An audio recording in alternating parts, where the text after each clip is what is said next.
Hola, ¿qué tal amigas, amigos? ¿Cómo están? Bienvenidos. ¿Cómo estás, Dani? Estoy muy bien y estoy muy intrigada con el programa de hoy, Piso. Es un programa con muchas rutas particulares.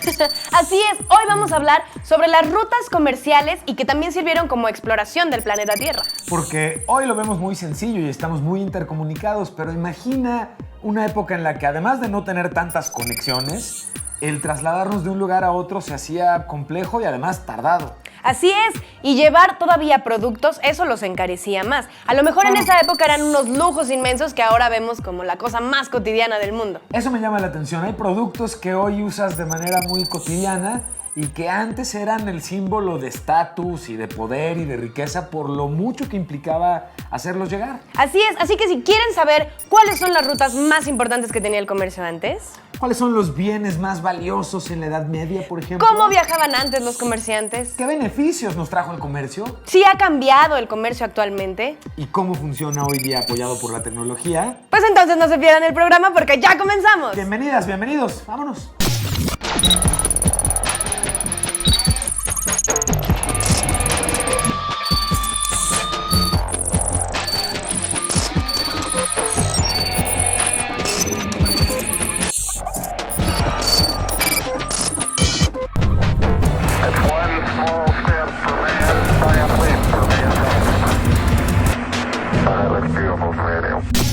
La ruta de la seda mide alrededor de 6.400 kilómetros. El camello fue domesticado alrededor del año 1000 antes de nuestra era. Se llegaban a comercializar hasta 3.000 toneladas al año de incienso. El ámbar alcanzó su valor máximo en los siglos XII y XIII durante las cruzadas. La ruta del té tiene una longitud de alrededor de 10.000 kilómetros. Lo platicábamos al inicio del programa, pero es súper relevante. Las rutas comerciales sirvieron como enlace entre los centros de producción, el lugar en donde se hacían las cosas, y aquellos lugares en donde se consumían. Claro, y hay que pensar que el mundo antes no estaba tan conectado como está ahora. Antes no teníamos aviones, no teníamos redes sociales, por supuesto. La vida no era tan fácil y salir en un barco o con una caravana inmensa, trasladarte a otro lugar para conseguir algo que te hiciera la vida más fácil, era de verdad toda una proeza. Bueno, implicaba semanas o incluso meses de viaje para poder obtener algún producto en particular. Bueno, estábamos platicando justamente de que precisamente América, nuestro continente, es el resultado, su descubrimiento, de la búsqueda de nuevas rutas comerciales, y en todo caso regresaron y dijeron: tomen, ahí está su continente. Ahí está un continente. Me encontré un continente. No llegué a India, pero ¡pum! Continente americano. Y esa es la importancia que han tenido justamente las rutas comerciales y las rutas de navegación que a lo largo de la historia se han venido utilizando. Claro, pero no nada más para productos. Ha servido también toda esta interacción del mundo, vaya, de viajar y de conocer otros lugares para el arte, para la ciencia, para la tecnología. Es cierto, esas son verdaderas causas de grandes descubrimientos en todas estas ramas. Y si tienen más dudas, porque nosotros sí, la verdad, tenemos un reportaje preparado para ustedes. Chequen. Las rutas comerciales sirvieron para transportar bienes y facilitar el comercio, pero una vez que se establecieron permitieron la dispersión de ideas, conocimiento, religiones, hábitos e incluso bacterias. A continuación te presentaremos las rutas comerciales que contribuyeron a formar el mundo tal como lo conocemos. Ruta de la seda. Es la ruta más antigua del mundo. Unía la civilización china con el Imperio Romano. Se intercambiaba seda desde China por algodón, plata y oro de Europa. Se convirtió en una ruta vital para la difusión de conocimiento, tecnología y arte. El explorador más famoso de esta ruta fue el italiano Marco Polo. El recorrido se hacía caminando y se apoyaban en animales de carga como mulas y caballos. Ruta de las especias. A diferencia de otras rutas, esta era marítima. Unía al este, particularmente Indonesia, con el oeste. En ella se transportaban pimienta, clavo, canela, nuez moscada, que eran casi desconocidas en Europa. Ruta del incienso. Esta ruta se caracterizaba porque en el transporte se usaban camellos. Se comercializaban esencias como la mirra, que solo podían encontrarse en la península arábica, lo que hoy es Yemen y Omán. Ruta del ámbar. Esta ruta unía la región del mar Báltico de Europa con Egipto y Roma. Fue desarrollada por los romanos. Se consideraba que las piedras de ámbar tenían propiedades medicinales y por eso se les daba gran valor. Ruta del té.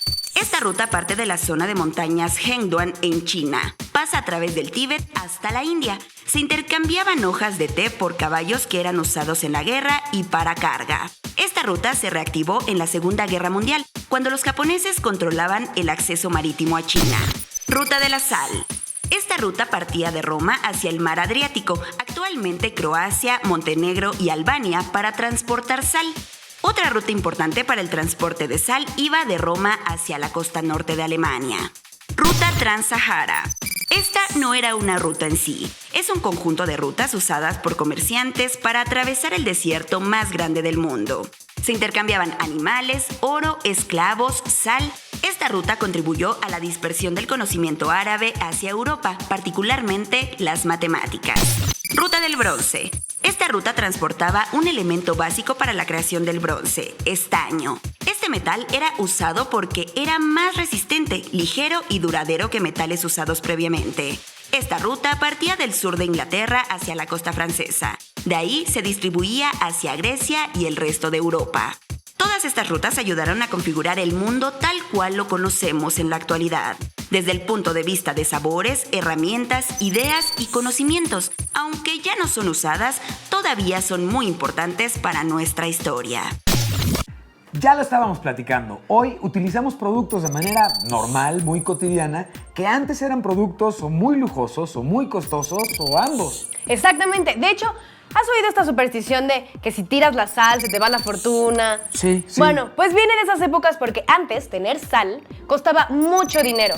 Muchísimo dinero porque era básico para la vida. Y ahora ya lo vemos como, bueno, pues Sal. ten sal.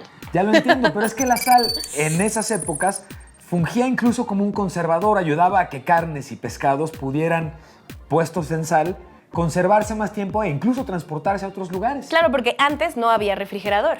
Exactamente, pero mejor aún, el uso de especias y condimentos como la pimienta, el clavo o la nuez son resultado precisamente de querer vestir los sabores de productos que habían, por el tiempo que habían pasado al transportarse, habían modificado su sabor. Claro, pero a su vez esas especias no se conseguían en cualquier lugar, había que traerlas de otro lugar. Exactamente. Levante la mano a quien se le antoja en este momento un té de manzanilla. ¡A mí!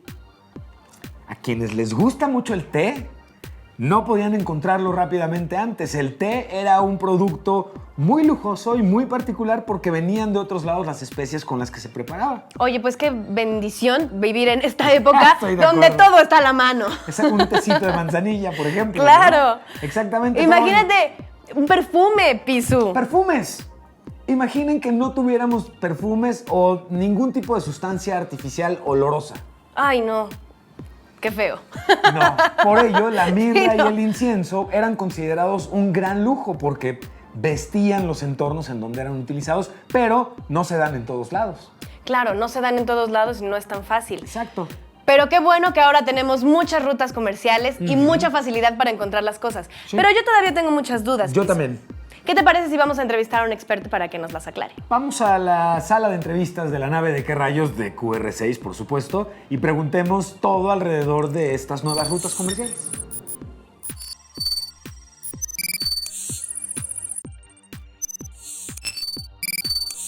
Y estamos en la sala de entrevistas de la nave de qué rayos de QR6 y nos da mucho gusto poder hacer este ejercicio normalmente, compartir con un experto las inquietudes que tenemos para entender mucho mejor. Muchísimas gracias por la oportunidad de platicar con las amigas y amigos de qué rayos. Y Dani, por favor. Pues voy con la pregunta obligada.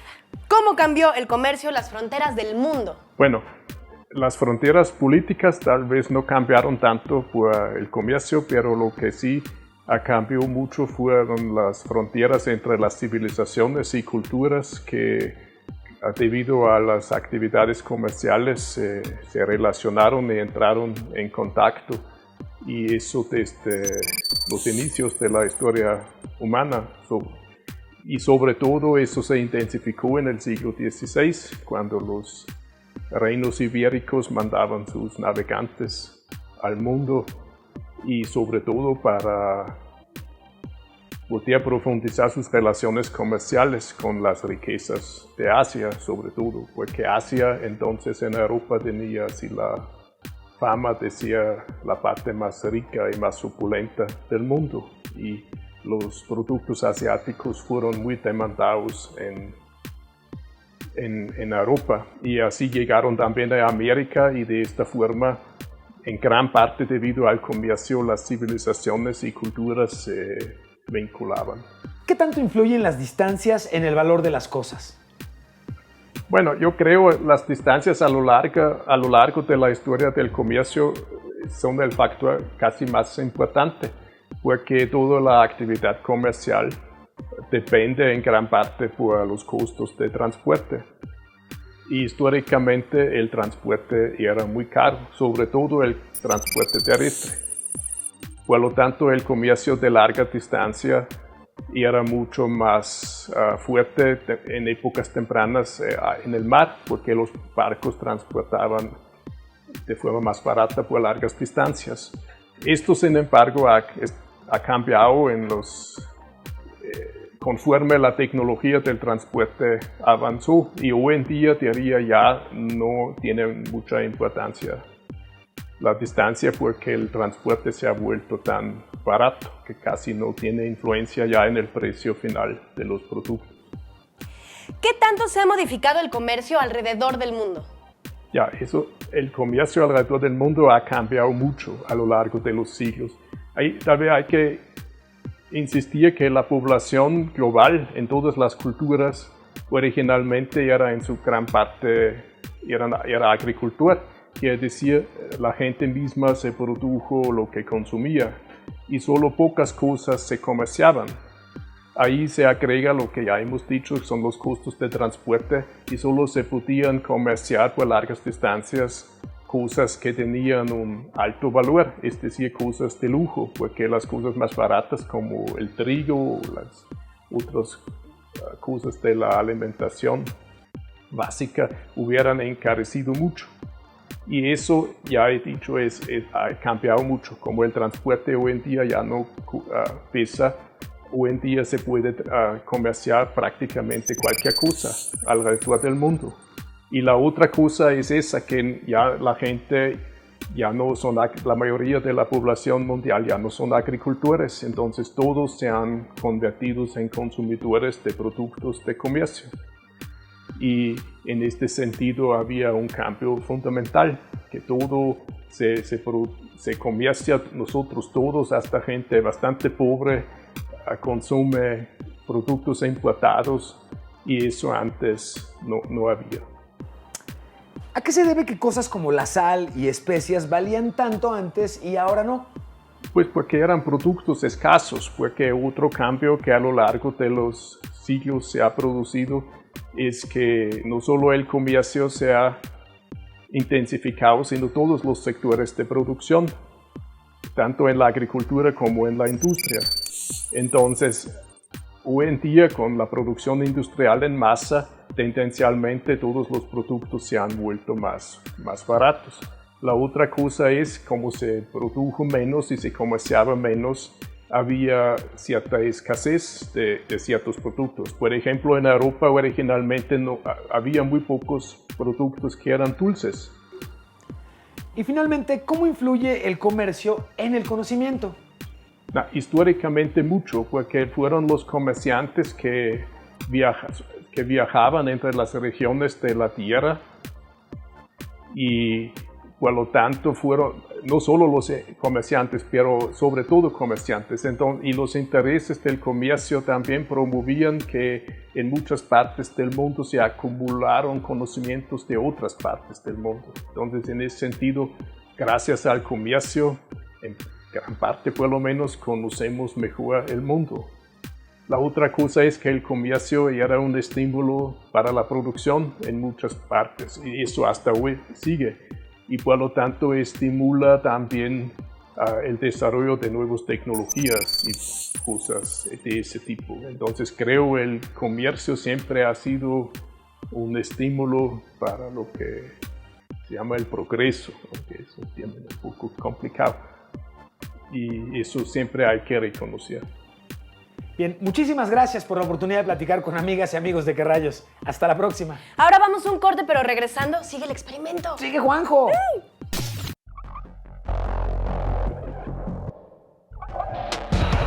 One small step for man, giant leap for mankind. respiro.